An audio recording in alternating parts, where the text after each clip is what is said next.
Бүгін сіздермен шоколад және орех қосылған банан пирогын дайындаймыз. Бананды шанышқымен еземіз. Оның үстіне миотымызды, яғни балды саламыз.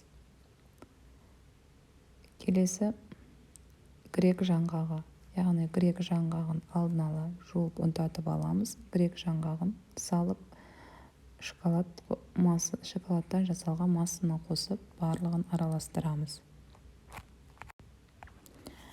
Үстіне жұмыртқаның сарысын салып, бөлек ыдысқа жұмыртқаның ағы мен шекерді миксермен араластырып, ақ көбік болғанша ұрып аламыз.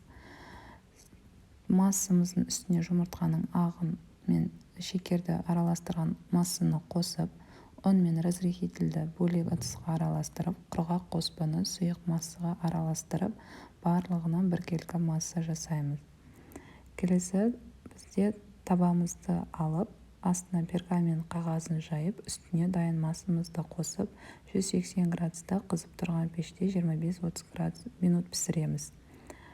Ганаш шоколад пен сүтті араластырып, ганаш жасап, бетіне жағып, өзіміздің қалауымыз бойынша оформление жасаймыз.